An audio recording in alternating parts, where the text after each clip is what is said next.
This is the last week of 4 weeks we've been studying together.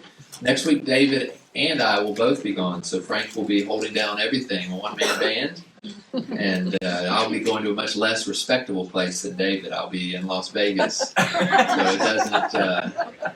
it doesn't escape me how these last 4 weeks will be helpful for me going to Las Vegas. But before we jump into Luke 16, again, just, I had 4 weeks. I thought, well, let's take a week for each focus area. And, we talked about prayer and the Word. And, just a reminder, those are like seeds. You look at them and you think, well, there's nothing there. It's just a, dull, bland, lifeless, doesn't do anything. But seeds are really powerful. You just got to plant them and you've got to give them time. And you've got to let them take root. And Bible memory is how you let them take root. So just an encouragement there. And then this week, loving each other. I think this came from David's sermon back in the driveway a while ago in 1 Peter 1, where he was reading a text where we were commanded to fervently love each other from the heart.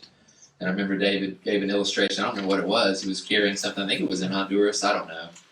Anyways, I don't remember exactly what he was lifting, but just the strenuous nature of, how you would look on your face, I think you said, if you were carrying something heavy. And that sort of fervency and trying to love each other. And we're new to each other. We don't see each other frequently in the week, so it's not going to happen naturally. So I would encourage us to pray for each other. That's one way for us to grow in our love for each other, is to pray for each other and pray specifically that we'll grow in our love for each other. And then love, as the Spirit has gifted us. The Spirit has gifted us in a diverse set of ways. And so love the way God has gifted you.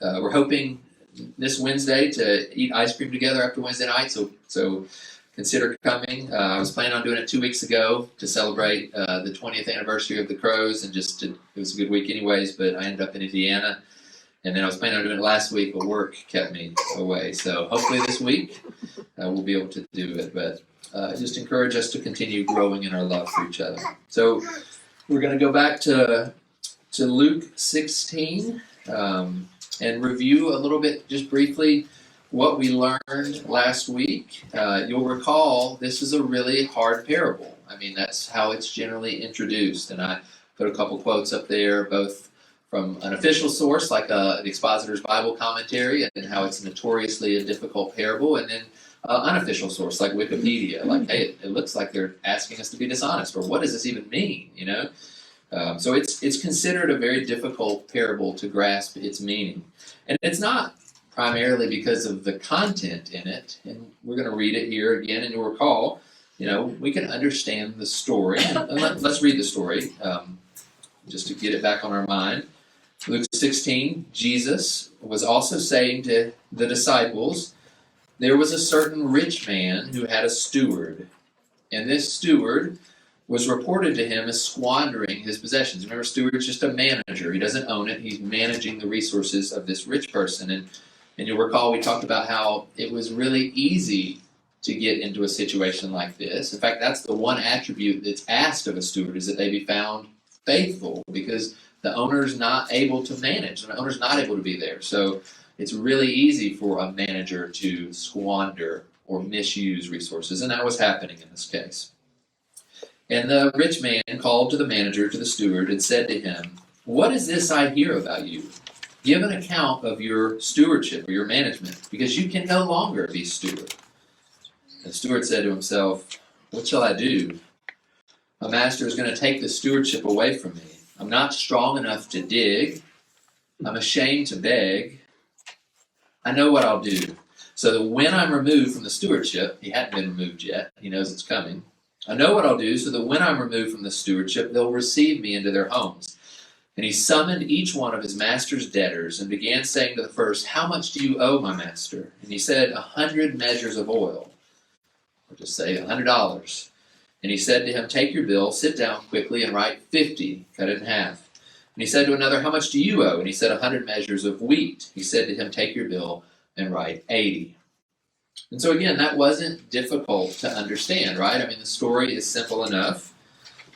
We understand what a manager is. We understand what it means for him to tack on his own needs and desires to the resources that he's stewarding, or to even just waste them and be wasteful, even if there was no fraud involved. We understand that things get out, right? You think you can do it in secret, but somehow the rich man heard about this. Perhaps a cook or another person in the estate told him that this was happening, or perhaps the books fell open one night to the wrong place, and sure enough, his squandering was found out. And you understand how a person would react in that situation, right? I trusted you. I trusted you. You can no longer be my steward. I can't trust you anymore. And we understand how that person might say, man, how am I going to get another job? Like, I'm going to go down the street and they're going to say, hey, why aren't you working with Mr. Jones anymore? Well, I squandered his money. And they're going to say, well, you're not going to work here either, right? So all this is really easy to understand. Even what he did is not hard to understand, right? I mean, he doesn't have any options. And so he's getting creative, and he says, what I'll do is I'll ingratiate myself to these people, because I still have, for a short time, the authority to do so, even though it was wrong for him to do that. It wasn't faithful for him to do that, but he found a way to ingratiate himself to the people so that when he lost his stewardship and he couldn't dig and couldn't beg, he had a place to stay. He had a roof over his head. So that isn't hard, and it makes you wonder why this previous slide, everybody said it's so hard to understand. Well, the reason is the next two verses. This is where it begins to get difficult in verses 8 and 9.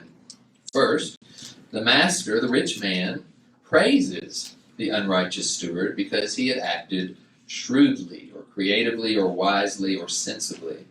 Because the sons of this age are more shrewd in relation to their own kind than the sons of light. And I say to you, make friends for yourself by means of the mammon of unrighteousness, so that when it fails, they may receive you into the eternal dwellings. And that's generally where people begin to get twisted up in some knots. Specifically, why is this cunning, self-serving act of reducing debt commended by the rich man? And why is it, in the same way, commanded to be followed by Jesus' disciples? And we talked through, you'll recall, several ideas that were far-fetched, right? And we said, there's no record of that in the story. You can't get that from the text, right? And we gave that explanation. We gave another explanation. He just really wanted to be perfect, and he finally loosened up a little bit. No, that's not what happened. Oh, you know what? It was the master's fault. No, it wasn't the master's fault. The story reads as it does. And then the best one we said was somebody who just said, I don't know. Like, at least he didn't come up with something. He didn't make something up. He said, I don't know. And I actually found another one this week. I thought I had found all the creative ones that I was going to find. I found another one, which I think I would call the worst yet. And this was someone saying, hey, the story isn't actually representing anything else. The rich man isn't God, the devil, worldly person. And the steward is not intended to represent a disciple, which is exactly opposite of the truth. The steward is the disciple. He's telling it to the disciples. That's the point. And then he goes on to explain how it does represent a corporation or a CEO. So anyways, it's just a really odd, it doesn't represent anything, but it does. And here's the one thing we know to be true, and it's the one thing that's false. So anyways, it's a hard parable. I don't fault this person. It's a hard parable. It really does get people twisted up into knots. And why? Why is the steward commended? Why does Jesus command us to follow that example? And you'll recall we said that there's the word because, the Greek word gar, which is often translated for. It gives a reason for something or evidence for something, and it's twice in verse 8. And there's our answer. But it's still hard to understand. Even those answers are hard. And we talked about how, we'll come back to verse 9 because that's the key lesson from this parable. But we talked about how there's a way to unlock the parable in verse 10. Like if you go to verse 10, all this difficulty you can cut through. And we talked about this truism, this interpretive key, that axiomatic principle about finances that could stand in the book of Proverbs. It could stand on its own, and it's a truism that is really the key for interpreting the parable. And it's not hard to understand. It just says if you are faithful in a small thing, you'll likely be faithful in a big thing. And if you're unfaithful in a small thing, you'll be unfaithful in a big thing. And that's the key to understanding the parable. But we also said, remember, it's often used wrongly. It's often used in the wrong lock, I guess, if you could say it that way. You know, generally, if you see this verse on Twitter, or if someone says this verse in a separate context on its own, or even if you see somebody explaining this verse here, they'll say, it's a fine thing, hey, if you're going to be faithful in a small thing, you'll have an opportunity for bigger things. Or if you're going to be unfaithful in a small thing, you're not going to be given more opportunities. So be faithful. Be faithful. I'm going to call you to, don't wait till you have more money or more opportunity. Be faithful in what you have now, because that'll be indicative of what happens later or what opportunities you have later. That's fine advice. And again, if this verse showed up in Proverbs, I'd say preach that.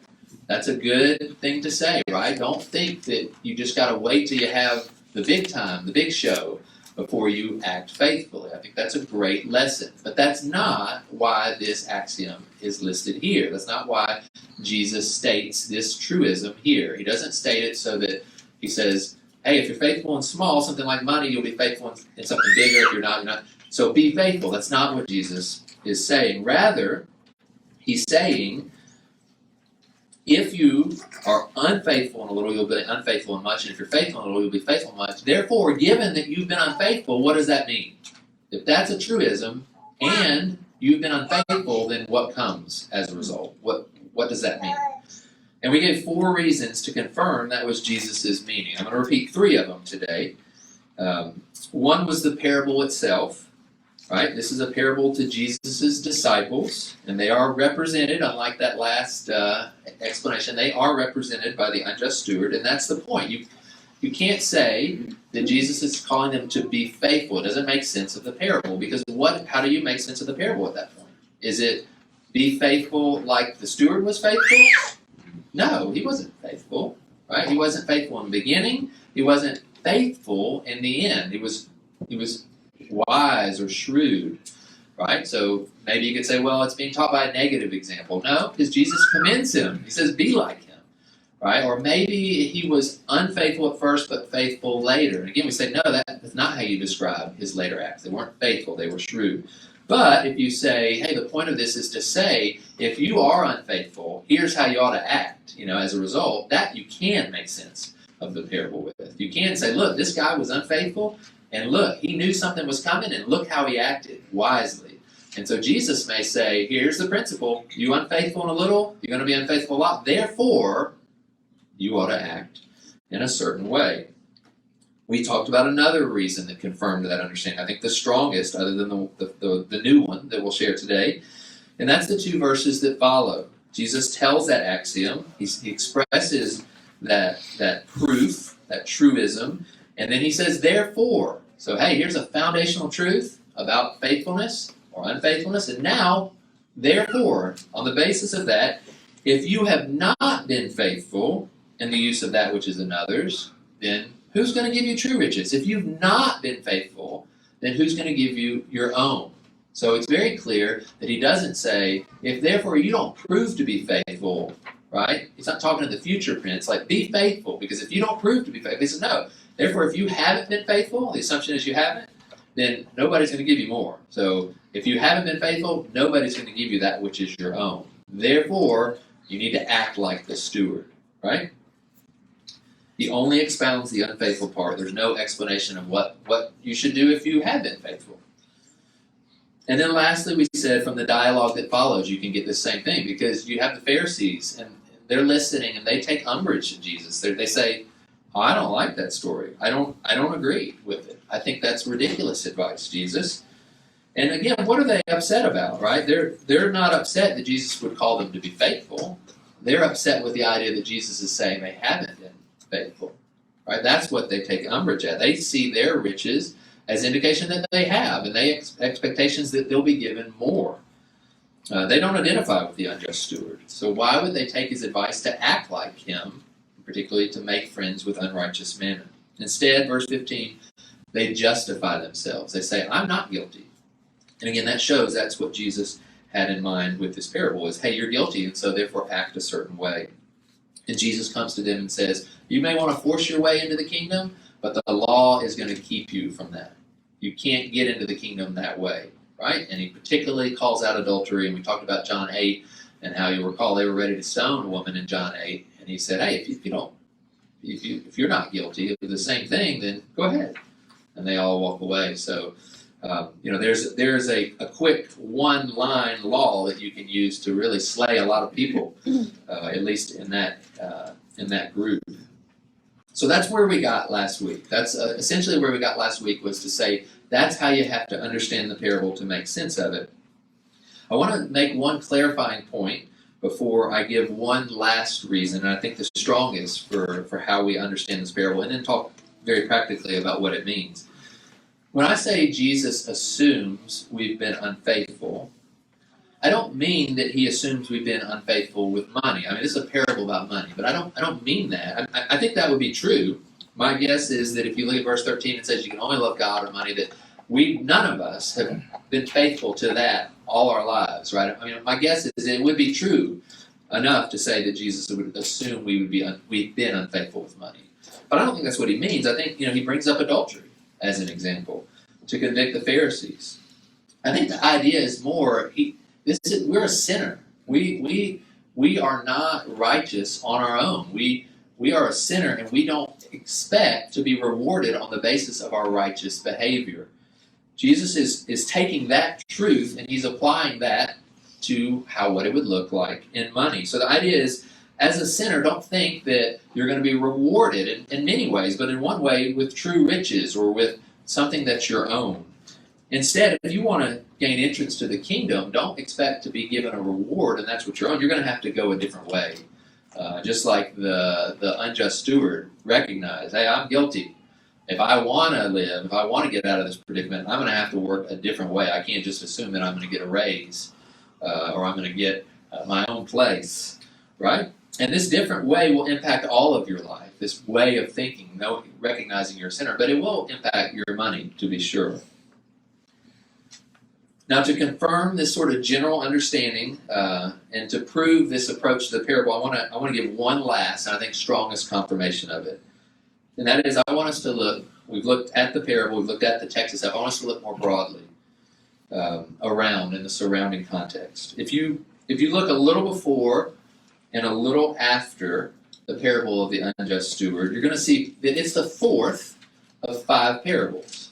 There's the lost sheep at the beginning of chapter 15. There's the lost coin at verses 8 through 10 of 15. There's the prodigal son at the end of 15. And the fourth is our parable, the unjust steward. And then there's the rich man and Lazarus that comes at the end of 16. Or, let me rename those for you to better show how they might work together. You have the lost sheep. You have the lost coin. You have the lost son, right? And then you have the rich man and the unjust steward and the rich man and Lazarus, right? So already you can begin to think, hey, maybe these things are somehow in common. I think sometimes we read, Frank's helping us put the Gospels together. Sometimes I think we read the Gospels like we do the prophets, where it's like, those things don't have anything to do with each other. You could mix them up any different other way and they'd still make, as little sense as they do now, right? But that's not true. The Gospels are written, especially Luke's, is written in an orderly way.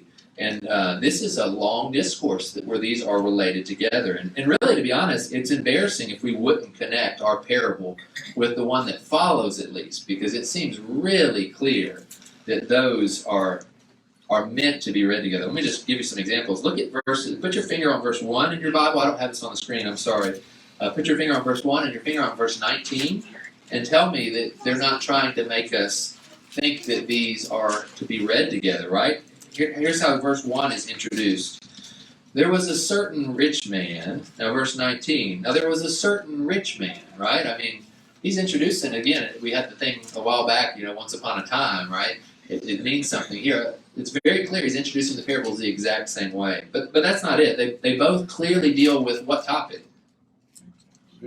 Money and riches and wealth, right? They both deal with the same topic.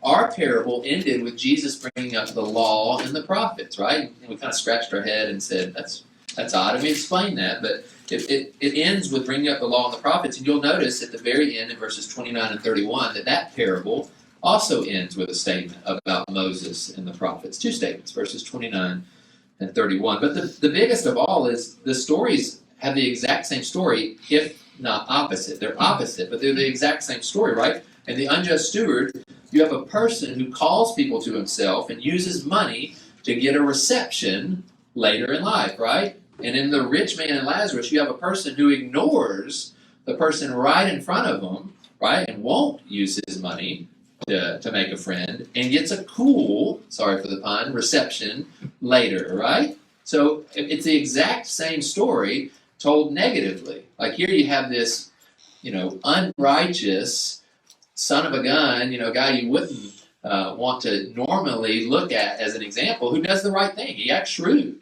right? He does the right thing. He doesn't act stupid. He's not a fool and says, well, I'm not going to get fired. Everything's going to be fine. No, he recognizes the predicament. He does what he needs to do, as hard as it is. He does what he needs to do. He calls him in, and he's got a place to stay. You have this other guy. It would be really easy. It sounds like he's got lots of money. The person's right there. It'd be really easy to help relieve some of that. He refuses to, and look what happens, right? When the change comes, when that time comes, does he have any welcome? No, he won't even get a drop of water. So those two parables are meant to be read together, as you can see. But maybe you'll grant me that connection. But surely there's no connection between the unjust steward and the prodigal son, right? I mean, there couldn't be a connection between those. Those have to be about as different parables as there can be. One, you have probably, I don't know, maybe y'all would debate this, but maybe the best known, most beloved parable of all. Maybe, I don't know. The Good Samaritan may be up there, I'm not sure. But it's up there on the list. Not hard to understand, not hard to appreciate, right? And then you have here, maybe the least known, the most avoided, maybe the hardest to understand parable, right? So what do those have in common? But there are just as many connections between our parable and the prodigal son as there were between our parable and the rich man and Lazarus. First, look at verse 14 of chapter 16. Now, this is after Jesus has told the parable, and there's a clue here that maybe there's more to it than just this one parable. The Pharisees, who were lovers of money, were listening to what? What does it say? All these things, right? They weren't listening to this parable. They weren't listening to this thing. They're listening to all these things. Jesus had been saying more than just that. So, that already encourages us to press back and say, what other things? What other things were they listening to that caused them to respond this way? But now look at verse 1 of chapter 16. Now he begins the chapter with, now he was also saying. And again, that's a little bit like, for us, maybe nothing. It's just kind of throwaway words, right? But again, if we heard once upon a time, it would communicate to us. And this phrase would communicate to them as well. And it's not hard to even bring over in English. When you say, now he was also saying, it sounds like you're connecting it in some way to what's behind it. In fact, Luke uses this phrase. He's the only person that uses this phrase. He uses it 4 times. And he always uses it to either keep the same subject and talk in a different way. So an example would be 5:36 in Luke. I'm not going to turn there. I'll turn to the next ones in just a second, where he says the same subject, but he starts to speak in a parable. Or 2 other times he uses it where he's keeping the same discourse, but he changes his target audience. So let's look at those. Just flip back really quickly to chapter 12, okay, and look at verse 54.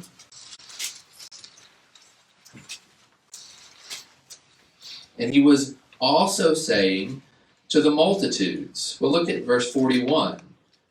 Peter said, Lord, are you addressing this parable to us or to everyone else as well? And then Peter says, here's what I say to you. So he speaks to his disciples. He speaks to Peter and the disciples. And then, in verse 54, as we said, he also starts saying to the multitudes, be ready. And it's the same topic in both places, but he's introducing it to a new group. The same thing happens in chapter 14. If you go to 14, in verse 12, chapter 14, verse 12, he says, he went on also to say to the one who had invited him. Now, if you go back to verse 7, who was he talking to before that? He began speaking a parable to the invited guests. All right? So both times he's talking about the exact same thing, like, don't put yourself up high. Don't make yourself, don't act in pride, right? Don't invite people that are going to pay you back. He's got the same topic in both cases, but first he talks to the invited guests, and he uses that phrase, and now he's going to say the same thing to the person who invited him, right? So that's what we have in Luke 16:1.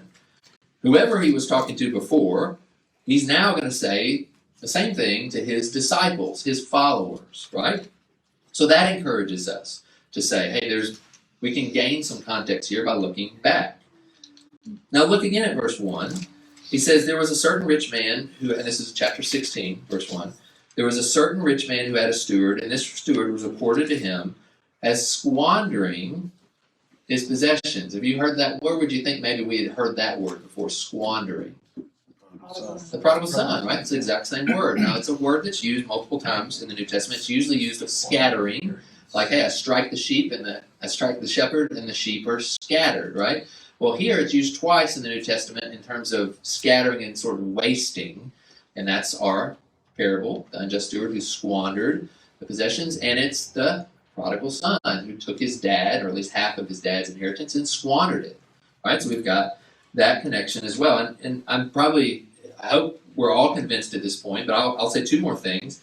The main character in each parable, in both cases, right, they get in a pickle, they contemplate their future, and they come up with a plan to get out of their predicament based on the mercy of someone else, right? And in both cases, the text says, he came to himself, or he spoke to himself, right? It's hard to see that in the New American Standard because it says when he came to his senses, but it's just he came to himself, or in chapter 16, he spoke to himself. So you have this sort of internal dialogue where the person goes, hey, Eureka, I know what I'm going to do.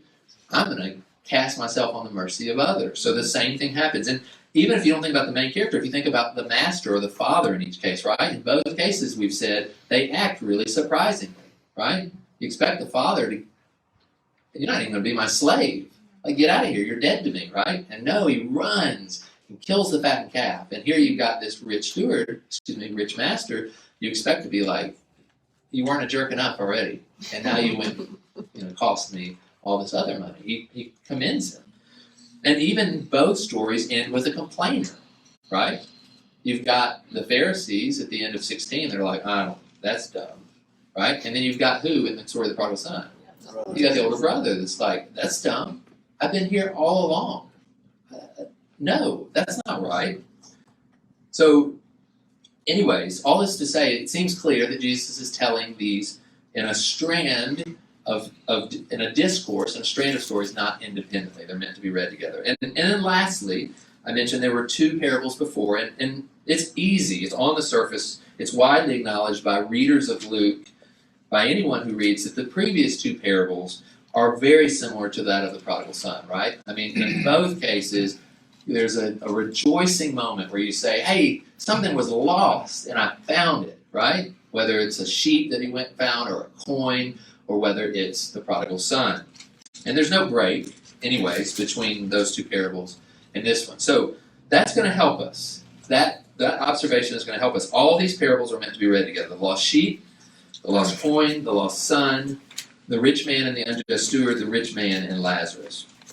But what binds them all together? Why were they told? What's the high-level theme? Let's go back a little further. We're not going to go all the way to the genealogies. We're going to stop here. Let's go back to chapter 14, verse 25. And this seems like a decent starting point because a new scene is happening. People are coming to Jesus. Lots of people are coming to Jesus. Multitudes, great multitudes are coming to Jesus. And he starts talking to them. Now, there was another time that's recorded in the Gospel of John where Jesus had throngs of people coming to him, tons of people after he fed the 5,000. And Jesus does what? What does he start doing? You remember? He's making it hard. He starts saying some really hard things. So, I mean, popularity swelling. He's got an army around him. And he starts saying some really hard things. He says, hey, you didn't come follow me because you saw miracles. You came because you got fed.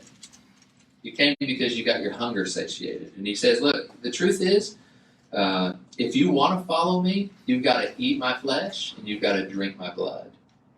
And the people are like, I think we had this guy wrong. Like, I'm out of here. And everybody left except for some of his disciples, right? And a similar thing happens here. Jesus has got a lot of people following him.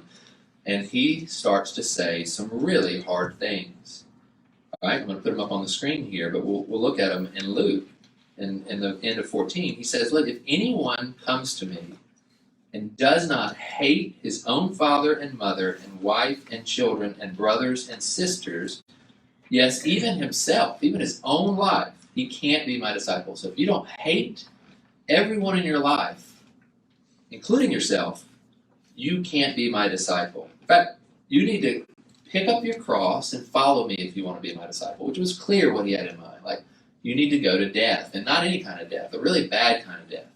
And you can come follow me if you're willing to do that. And then I'm not going to take the time because we can't, but he gives some explanation of why he says such hard things for the next couple of verses. But then he does at the end say, verse 33, so therefore, based on what I just said that we're not going to go into right now, no one of you can be my disciple who does not give up all his own possessions. So this is what he has said to all this multitude that's come around him. You've got to hate everybody in your life, including your own self. You've got to come follow me to death and give up everything you own. Right? That's what Jesus has said. Now, let me start by saying, don't make these harder in your mind than they really are. Right? In Matthew's gospel, parallel, like we're studying in the second hour, this same section is listed, and Matthew records it a little different. Matthew says, he who loves father or mother more than me is not worthy of me. Matthew 10:37. Same context, same statements. He doesn't say it, you have to hate me more, you have to hate them, you have to love me more, he says. And if you think about it for just a moment, the different commands and realities that are talked about in the Scripture, either that are commanded us or just said to be true of us, would invalidate a surface level reading of this. If you don't love a brother who you've seen, how can you love God who you haven't seen? 1 John 4:20, right? Honor your father and mother. Love your neighbor as yourself, Matthew 19:19. Or a reality like Ephesians 5:21. No one ever hated his own flesh. That's an interesting statement. No one has ever hated his own flesh. So don't make this more than what it is. And I think a really instructive verse for this is Genesis 29:30 and 31, because it uses both language together. It says, Jacob loved Rachel more than Leah. And when Yahweh saw that Leah was what's it even stronger than unloved though? Hated. Jacob loved Rachel more than Leah. And when Yahweh saw that Leah was hated, and then he opens the womb of Leah, right? So don't make it more than it. These are hard sayings, and we're going to talk about that in a second, but don't make it more. Jesus is not commanding us to hate those that we're closest to any much more than he commands us to hate our enemies, right? He doesn't command that either. He's not commanding us to hate ourselves. No one ever did, anyways. And this is important to point out because when you get to the possessions one, people say, no, this one actually is. This one is. You got to give up all your... There are folks that say you need to give up all your possessions. Jesus is encouraging us to have nothing. And that's not true. It's not true any more than he's encouraging us to hate our mothers, or fathers today, I should say. Right? He's not. In the same gospel, John the Baptist is preaching, convicting people of their sin, and he says, y'all need to start repenting. You need to act in a way that accords with repentance. And they said, well, what do we do? And he says, well, if you have two coats, give them both, right? No, that's not what he says, right? If he has two coats, share with one who doesn't have any. Or, hey, don't collect more money than you're supposed to. Don't collect any money at all. Or, hey, be content with your wages and don't extort money from other soldiers, right? I mean, it's okay to have wages. It's okay, but don't get greedy and do more. So it's not Jesus saying here when he concludes this section, therefore no one can be my disciple who doesn't give up all his own possessions. He's not concluding give away everything, as much as a surface level reading, and someone could mock you by saying, well, that's what it says. I understand that's what it says. That's not what he means. And you shouldn't make it more than it means. And it doesn't even mean you should only have what you use and no more. Right? Because the Proverbs say it's wisdom to have a store of things and not use up everything you have. Right? There's wisdom to have a store of things. Proverbs 21:20. The house of the wise are precious stores of oil and food. So don't make these harder than they really are, but don't make them easier either. They're not much easier than eat my blood and drink my flesh. These are still hard statements, and you can't make them easier than they are. Jesus is saying that one thing has to be absolute. We had it in our parable. A house servant, a steward can only serve one person. Remember, he said, it's one thing that can be absolute, and that's me. Jesus is saying, I am that, and you must surrender to me as a slave. You must surrender your life, your possessions. You must surrender everything to my lordship. I will be in charge. And I may ask you to give up all your possessions. I mean, you think in this same gospel, Luke 18, the rich young ruler comes, and what does he say for to do? Give them up. And does he have that prerogative? Absolutely. Does he always say that to everyone? No. In fact, Proverbs is the more common thing. Like, here's how you handle money, right? But it doesn't matter. If he does say that, that's what you do. I mean, you're his slave. It's not yours. You give it all up. You give your life. You give your relationships. You give your money. You give it all up. And that hard saying, and what is meant by that, Jesus is Lord over all my finances, is the context, right? I mean, he talks about relationships. He talks about life and death. And he sums it up by saying, you can't be my disciple unless you give away everything you own. And that statement is what he's going to build upon in the next 5 parables. He's going to continue. It's not that the other things are not aspects of our life as disciples, right? They are. Relationships are. Whether we live or die is. But he's going to talk about finances. For whatever reason, he chose to talk about finances. And that statement of Christ being the Lord of that and us being his slave is what is the motif, is the theme of the next 5 parables. And so that's what you need to keep in mind, that Christ has called us, called disciples, or if I say it more accurately, called the people that was listening to him, the multitude there, which included his disciples, it included Pharisees, it included sinners, 3 groups. He's calling them to be Lord of their possessions, for them to be his slaves. And that's a hard saying. Right? In this case, it's interesting. Sinners, again, I mentioned there's sort of 3 groups. There's the Pharisees, the righteous. They're not Jesus' followers, but they're the righteous. There's Jesus' followers. He's got a small band of followers. And then there's the sinners, all those people that don't care about the law. Not that the Pharisees did, but that don't care. They don't even make any pretend to. They're tax collectors. They're the outcasts, right? There's those 3 groups. And interestingly here, the sinners actually draw near to listen. Look at chapter 15, verse 1. They don't leave and say, this guy's a lunatic. They draw near and they listen. Let me hear more about this. And we don't know how they respond because the Pharisees kind of butt in. And they become the center of attention. They go center stage and they say, hey, I mean, there's something wrong with your teaching. It sounds bad enough, but it's certainly wrong. Look, sinners are coming near. And he's fine with it. He's not saying, hey, get away from me, you unclean people. And they're grumbling. How does he receive sinners? How does he eat with sinners? So keep in mind, the main thing going on here is, I am Lord of your possessions. That's what's going to carry us forward. But something has happened to interrupt that train of thought, right? And that is, Jesus is talking to everyone, and the Pharisees say, hey, you can't take these people, right? And so Jesus tells a couple of parables. And I want to ask you, what are those parables? They're easy enough. I don't even think I need to say what they are, right? You know the parable, the sheep, he goes and gets it, he brings it back. You find the woman sweeps the house, finds the coin. What are those parables meant to teach?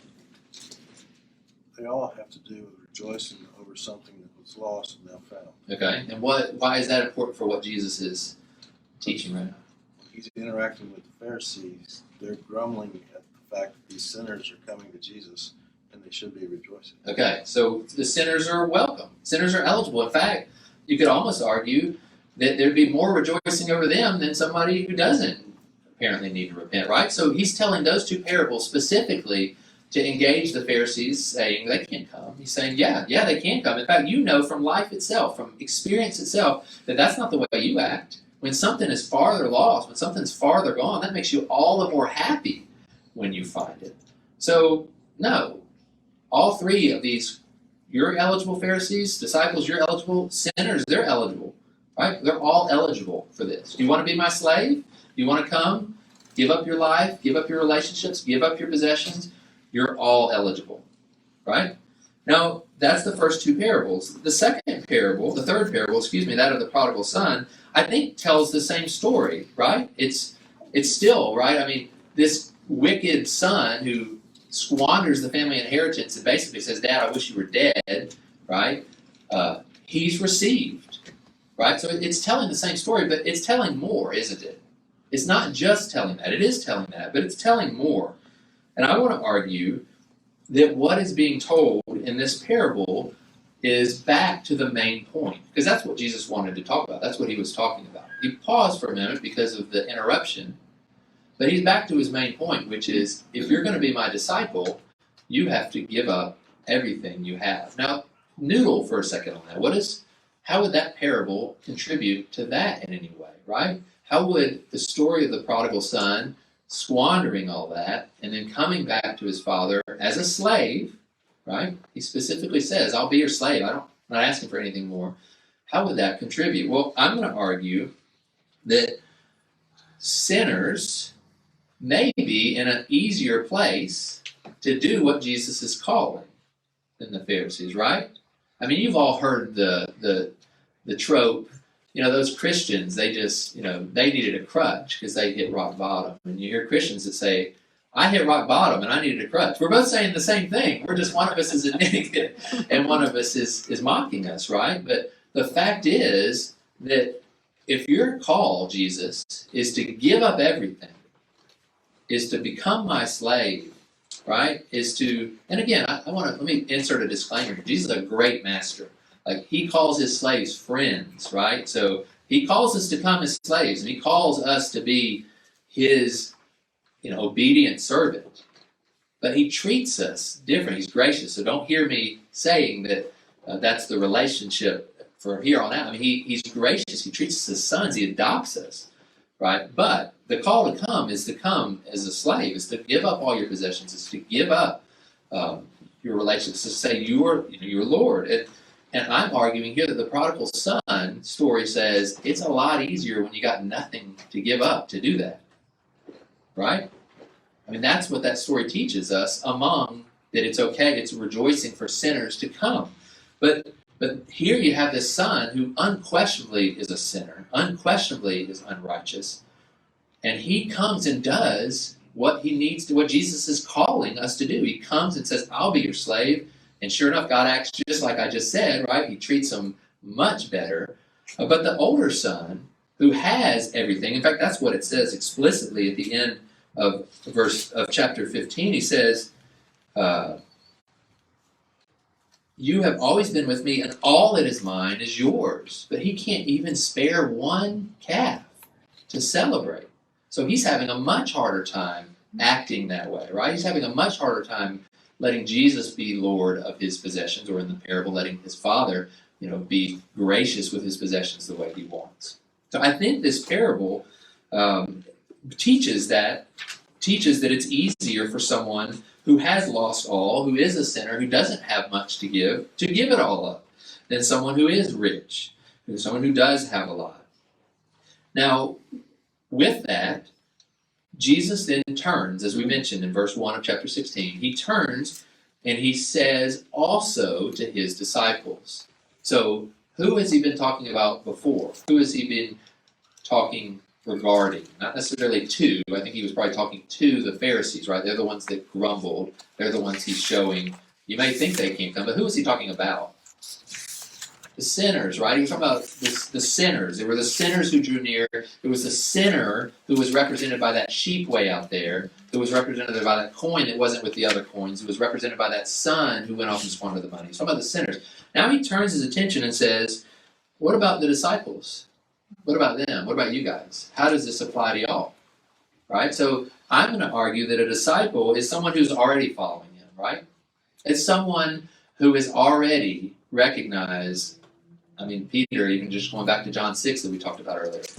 I don't know what you're saying, Jesus, but I'm following you because I know you got words of eternal life. Like, I'll give up fishing. I haven't figured it all out yet, But I'm following you because I've never heard anyone else like you, and I've seen you do miracles, and I'm following you. These are his disciples that have followed him, not the sinners that are listening and contemplating whether they should do this, and certainly not the Pharisees who've heard a lot and have pretty much made up their mind they're not going to do it. But these are his followers, and he's going to still talking about the same thing. He's still talking about giving up your possessions to me.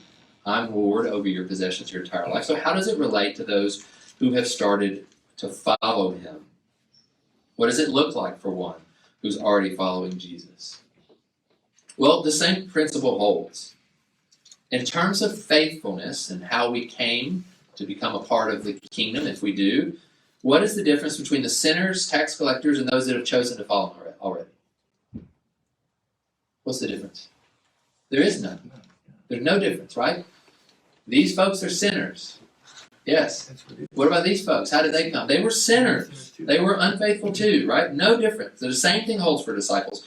Are they on a train to the kingdom where they're recognized as faithful and they're going to be rewarded with what was their own and showered with blessings because they are faithful? Is that the story of the gospel? No, right? That's not the story of the gospel, right? And even someone who has begun to follow Christ, right? You think about even the book of Galatians, right?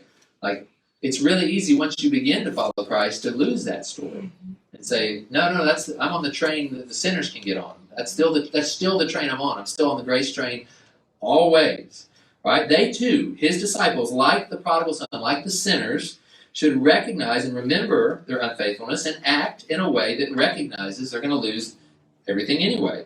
So it makes sense to continue turning to Jesus, to continue having him be our Lord, to continue having him have all our possessions, and we have none, to give them all up, right? So that he is Lord over our possessions. He's Lord over our relationships, but in this case, Lord over our possessions. But what does it mean? What does it mean for Jesus to be Lord over our money? And we said it wasn't just giving it all away, because Jesus said, if you're going to be my disciple, you have to give away all your possessions, any more than it was hating your father. But maybe that would just be easier. It'd be easier to just give it away. That would be clear what is meant. But it wouldn't. I mean, Frank asked me this last week. Have you ever thought, like, what does that even mean? How do you do that? I mean, you got to live, or do you? I don't know. I mean, what does it mean to give away all your possessions? I mean, there have been political and social experiments of that, and they've not tended to go well. And it's not easy to understand what even that would mean. But that's not what Jesus is calling to. But still, you said, Matt, Jesus is Lord of my finances, and he may ask you to give them all up. He did the rich young ruler, but he likely won't. But he doesn't tell me. I mean, is the Lord saying, spend this, don't spend that, give this? No. What does it mean then, Matt, when you say, as a disciple, Jesus is going to be Lord over your finances? And I'd say there are two things. The first is understood. It's not explicit. The second is explicit. First, I think Jesus takes for granted.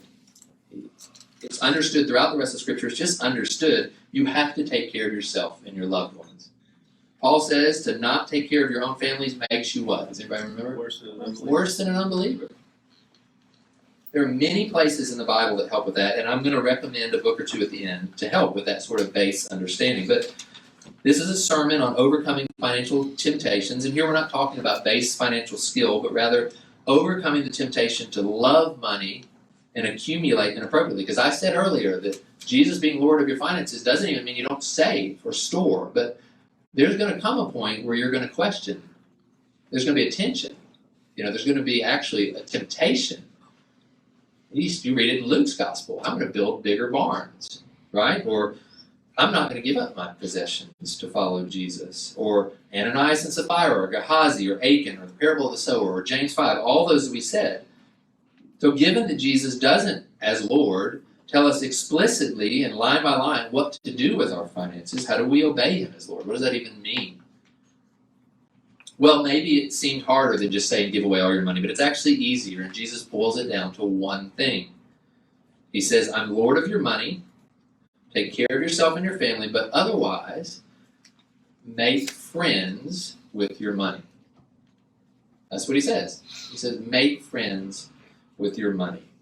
Making friends with unrighteous mammon is how a follower of Christ gives up all your possessions, which is equivalent to giving Jesus all your possessions, which is equivalent to submitting to him as Lord over your relationships, your life, and your possessions.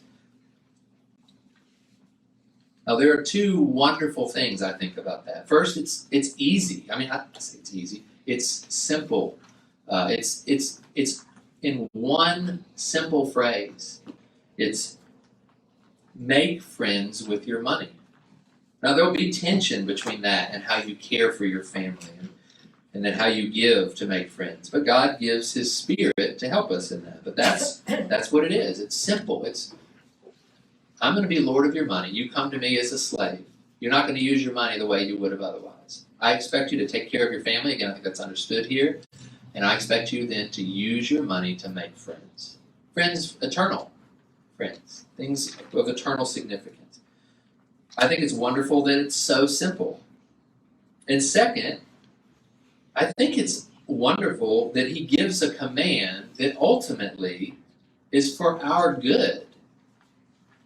I mean, who doesn't like friends, right? And he's saying, it's my money. You're going to be my slave, right? But again, just think of, we hear slave and we think of awful taskmasters who care nothing about those that they lead. That's not God. He says, okay, I now own everything. You're mine.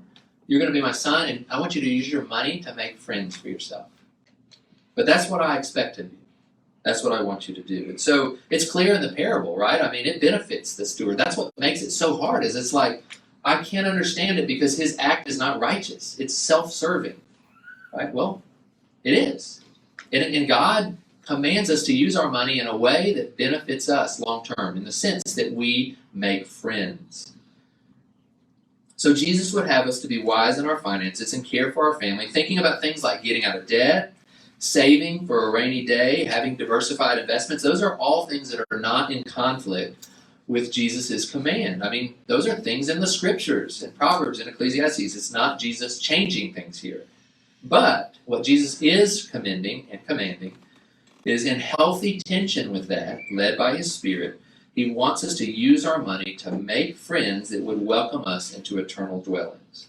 As one who has recognized his or her unfaithfulness as a sinner and determined to follow Jesus to avoid judgment, that is the direction he gives us for how we can be wise, sensible, and shrewd in the days we have remaining. Now, I'm wrapping up. With this, I'd like to say there are two ways that I've said that I think can help you overcome financial temptation. And there's different kinds of financial temptations. You don't have to have a lot to be tempted by money, for sure. But I'm specifically thinking of that tension where I'm starting to have some things and I want to have more. First, recognize you're on that sinner train. You're on that grace train, and you've come to Jesus as his slave, as his follower. Don't let yourself get duped into thinking otherwise. Because we come to Jesus, he calls us to Jesus, he calls us to himself to be our Lord, to give up all that. And if we're a true believer, we've come to that reckoning in our life at some point. Not that we always feel that way, not that we're always faithful, but at some point, we looked at our circumstances and we said, even if it means dying, I'm trusting Jesus. I give everything. I trust him with everything. And at some point, in an instant, in a moment in time, when we exercise that faith, we become believers. Not that we always do, not that we have it all figured out, not that tomorrow we choose him over life, but that if you don't come to that point, you've not become a believer. But along the way, as I just mentioned, we can struggle. I think it's a unique temptation of disciples that, if we use that term, as opposed to sinner, someone who's not believing, not following, when we, have got to a point where maybe things stabilize a little, and maybe we possess some things, and we have to keep an unjust steward perspective. We may have some resources at our fingertips, but those resources will fail us, and we need to use them in the way that Christ has commanded us to make friends. Second, so recognize that that's the train you're on. Don't forget that you are Christ's slave. That's how you came to him, and that he has commanded you as Lord to be using the finances that you surrendered to him. They were his anyways, but you surrendered and coming to him as your Lord. Use them the way that he said. But second, don't think negatively, right? So we're talking about overcoming temptation, and let's say you're starting to make some financial progress and starting to accumulate some things. Don't think negatively of, can I accumulate more, or am I guilty in falling too much? Am I loving money? Rather, take this concept of making friends with money and let the tension be, how much can I do without being unfaithful to care for myself and my family, including having stores, Proverbs, or investing, Ecclesiastes. Make it a positive thing. Use your money in a positive, proactive way to try, make a plan. Like, how will I use my money to make friends? Well, I can't right now because that wouldn't be wise for my family. We're in debt or whatever, right? Well, okay, that's what Christ, my Lord, commands me to do, so I'm going to get out of debt. And then I'm going to do it, or whatever. It's going to be different for all of us. And in a second, I will give some application, and it will be really hard because we're all in different places. But I think that helps us to overcome temptation. Instead of negatively think, there's going to be a line, but I don't know if I'm there yet or not. Rather, positively, proactively, creatively, shrewdly, sensibly, wisely figure out ways how you would want to make friends with your money and serve your Lord that way. And there will be a tension. And manage that with the help of others, and especially through prayer. But there is one more help for overcoming financial temptation, and it's the same final help as there was for sexual temptation. Do you remember what that was? The final one? I said it wasn't good to have all the time, but it's a really good one. Fear. It's fear, right? Fear is also helpful for overcoming financial temptation, and that is what the final parable brings home, right? Jesus has illustrated that the sinners who turn to him and are, will now be his disciples and will submit to him, both in the story of the prodigal son, sinners who could turn, both in the story of the unjust steward, disciples who continue to let Jesus be Lord over their finances. The Pharisees hear all that and they still mock. And so Jesus tells one more parable, and that of the rich man and Lazarus. And we're not going to read it all again. I'm going to assume you know it. But, briefly, there's a really rich man, an opulent person. He has somebody laid at his door that has sores and just is in great need. He passes them every day, never helps in any way, right? And then they die. They both die. And one is sent to torment, and one is sent to a place of paradise. And he says, hey, I'm in torment. Could you please help me? And he says, no, there's a great gulf between us. And that's essentially, there's more to it, but that's essentially the parable. And I just want you to think through the principles that we just said as you think through that parable, okay? I need to take care of myself and my family. Are the rich man's needs taken care of in this parable? Clearly, right? Clearly. I mean, he's got an abundance. He's got more than is needed, right? Absolutely. Okay, well, what do we say? Well, has the Lord brought any opportunities along his way to make friends with money? Yes. Very clearly. Like, he doesn't even have to go summon his debtors. It's right there. Okay, what did he do with that? Nothing, right? Okay, so what's the result? Well, again, maybe it was hard for us to understand what Jesus meant when he said, make friends so they'll receive you into eternal dwellings. I didn't even explain that. I don't even know if I can. But I can tell you what the opposite looks like. And that's in this parable, right? It's very clear that this rich man is an example of the Pharisees who said, no, I'll go another way. I don't think I'm interested in your call to be my Lord over relationships, life, and money. I think I'll go a different way.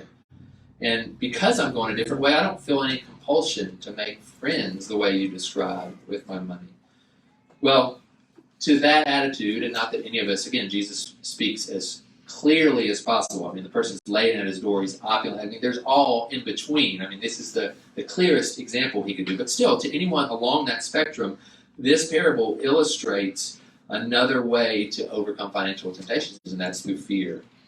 And again, I don't think that's the best, I don't want that to be the only or the best way to overcome temptations, but it's a good one. And we should keep that in mind, that money is important. How we use it is really important. Jesus cares.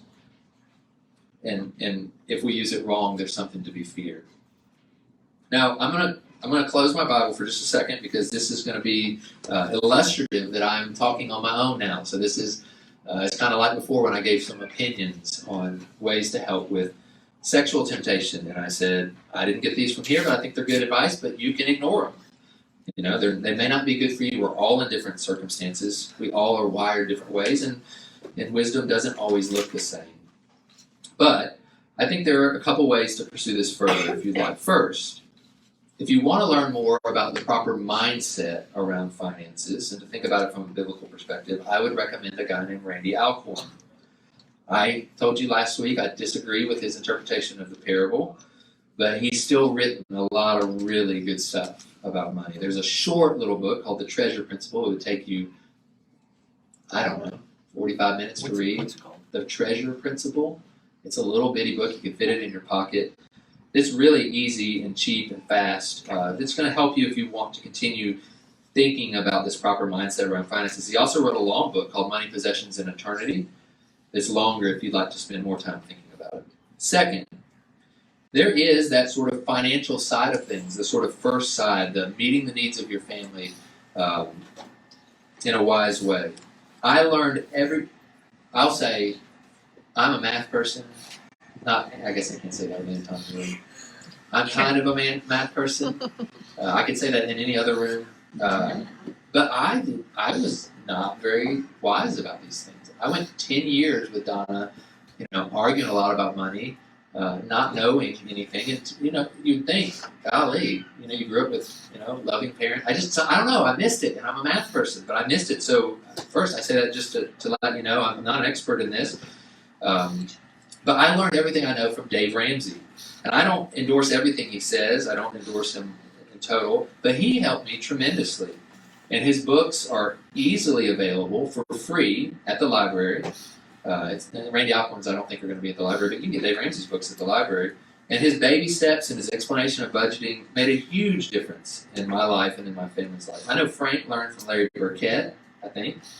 People have talked about Ron Blue. There's lots of resources out there for this aspect, and I would just encourage you, if this is where you're at in your journey, to look into some of those things. And then third and final, when you think about making friends with money, what that means, I'll argue that is going to be different based on how God has wired you, what resources you have at your disposal, we're all at different points, and what opportunities God brings in your path. And I think it would be impossible for me to say, here's what you should do. I just think we can pray, ask for God's Spirit to lead us, look at what opportunities are around us, encourage each other. I think we need to be cautious about not violating the principle to announce our giving with trumpets.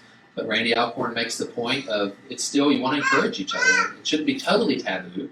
And we want to be able to encourage each other with things. But I would encourage you to pray for opportunities, pray for wisdom, and then try. So wrapping up, the point of the parable is like the unjust steward and like the prodigal son, we have been unfaithful. We're sinners. And like the unjust steward and like the prodigal son, it would be wise of us not to expect, on the basis of our faithfulness, a reward or true riches or something that's our own. But rather, we will throw ourselves at the mercy of one as a slave. We will throw ourselves at the mercy of Christ and act shrewdly as a result. And for us as sinners, for not his followers, it means coming to Jesus as slave and saying, I will love you more than any other person. I'll love you more than my life. I'll give up all my possessions because I recognize that that's the way to life. That's the only way to life. Or as saints, if we use that term, it's not in Luke, but that's the Pauline word, or as disciples, to use Luke's word, when it comes to possessions, he's told us what to do. In addition to caring for our families and ourselves, we should use our money to make friends for eternity. That's the driving thought he teaches here, to direct how we think about the possessions we currently have at our fingertips. And to overcome financial temptation, positively pursue the friend-making business, and negatively fear the welcome you'll receive at death if you refuse to acknowledge your unfaithfulness and rather love your money. Okay, let's pray together.